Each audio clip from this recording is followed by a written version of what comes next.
You for coming tonight. I know Seema appreciates this very much. Politics is a team sport. You can't do it all by yourself. So thank you for coming. My name is Greg McKay, and Seema called me yesterday and asked me to introduce her.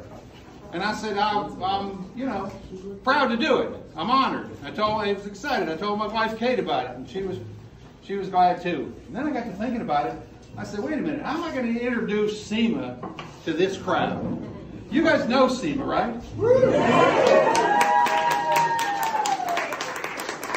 Like Kate and I and Hannah, my daughter, you think she's awesome, don't you? Yeah.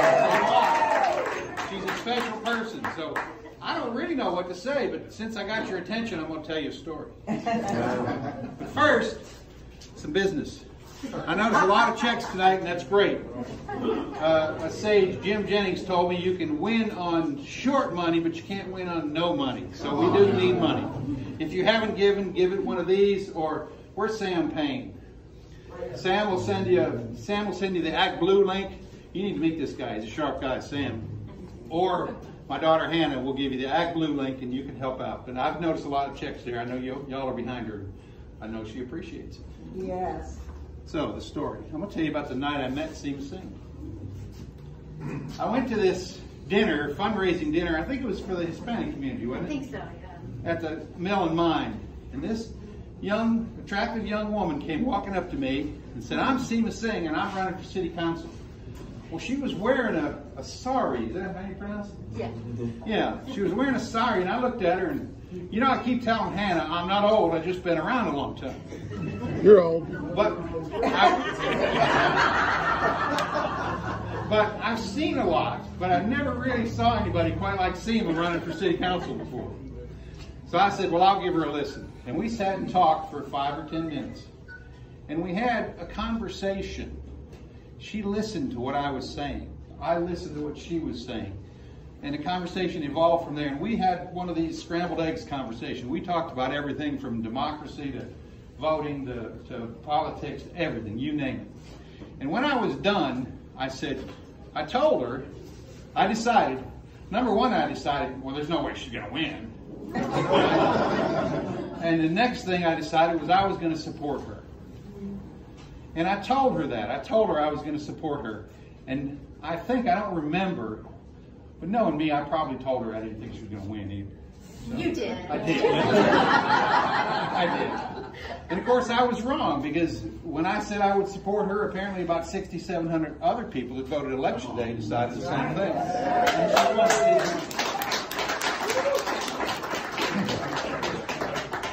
She's been an awesome city council person. She'll be an awesome state representative. And the reason is, and the thing I figured out that night is two things, at least two things. Okay, number one, she did listen. Seema listens to understand. And I'm trying to learn how to do that. I don't know whether she comes at it instinctively, whether maybe it's because she's a woman, they're so much better at that. Maybe that's the way Colvin and Thoreau's raised her. I don't know. But she's got that, you know how people, myself included, listen to reply? You know, please finish your story about when you got on the airplane last week so I can tell you my story about when I met Johnny Majors at the airport. You know, we all do that. But Seema listens to understand, and that's important, especially in today's political climate. Yes. That's why I think she's going to be a great state rep. And I just think she'll do a good job. There was another thing, too, and I can't remember what it was. I'm not old. I'm not old. But she's got this unique ability to bring people together, to bring all kinds of different people together. I remember once she was going to go talk to some lady with the shopper who's not generally on our side. And I said, are you sure you want to do that? And she said, yeah, that's what I do. And that is what she does. And she went and charmed her, and the lady's been on her side ever since. So that's just Seema. Okay. So, but I'm glad to support her. I'm proud to say that I'm for her. And I'm done talking. I'm going to introduce our next state representative for the 90th district.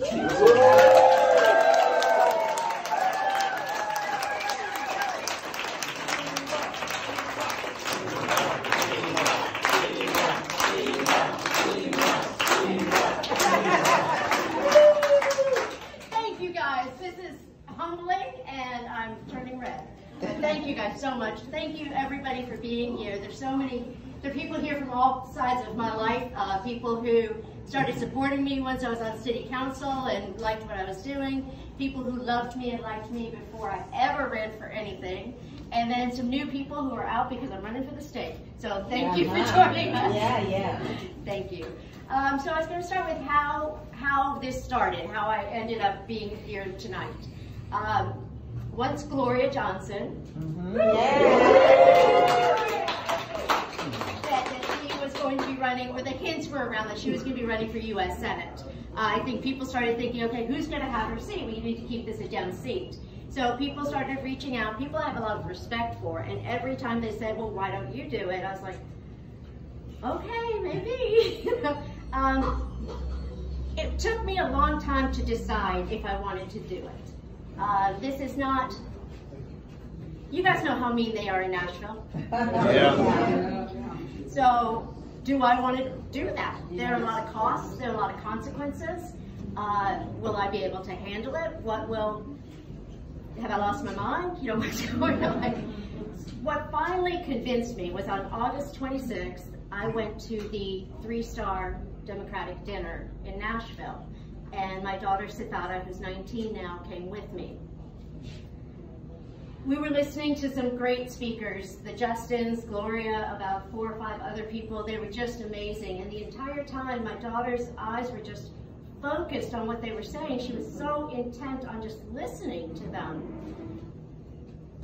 And she turned around to me and said, Mom, now I know why you do this. Thank you for running. The backstory to this is when I first ran for council and how angry she was at me. You know, she had a mom that would make snacks for her after school, and then suddenly I'm not there most evenings. And my parents really took over. My ex really took over, so she still had dinner at home every night. It does take a village, for sure. So, where do we go from here? I think I'm going to read some words that my daughter said. So my daughter was saying as she heard these people speaking,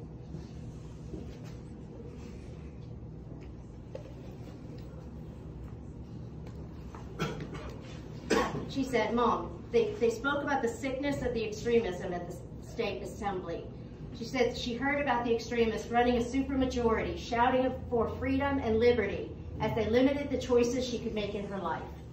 She heard they spoke about the Bible while criminalizing homeless people. She heard that they showed the love of guns over the love of children. They spoke about God as they endangered the lives of LGBTQ community and our planet. So this is a 19-year-old kid who was furious with me for years. So to have her support made me feel like this is the right thing. That's my why.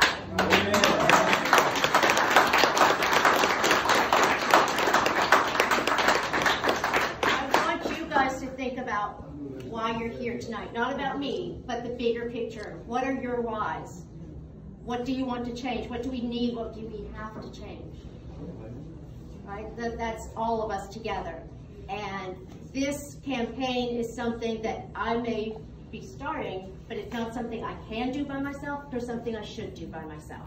So I do need everybody's help. Right now, I'm trying to soak in all the love, because I know once I go to Nashville, I'm going to have to tap this. But yes, I need love, I need support, I need a lot of help.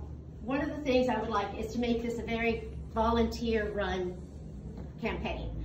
We just had a city election where the woman who had much less money beat the person who had hundreds of thousands of dollars.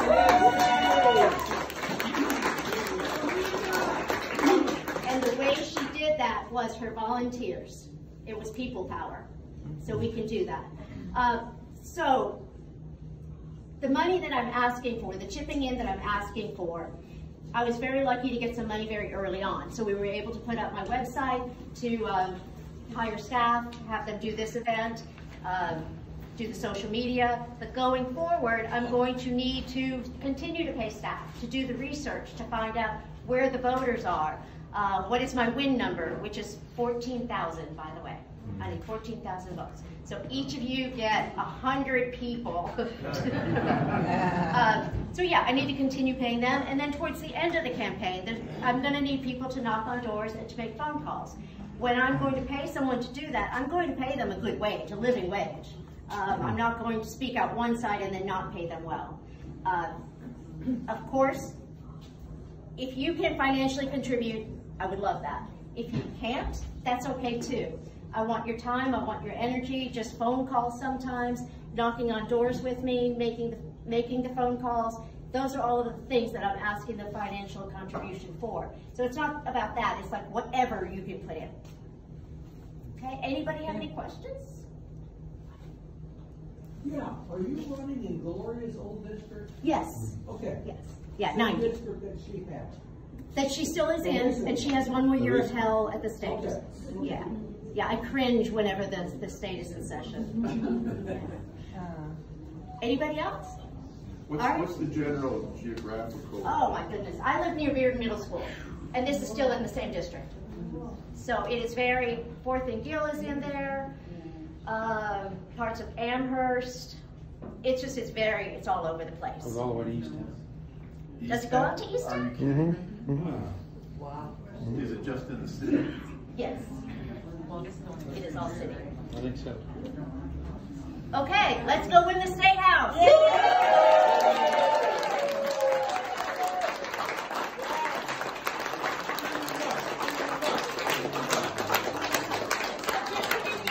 If you want to make a donation or if you want to volunteer, there are QR codes, there are fish bowls that you can put your checks in, there are sign-in sheets to volunteer, to let us have your email address so that we can communicate with you. I promise I will not be sending an email out every single day. Thank you. All right, thank you guys for all being here.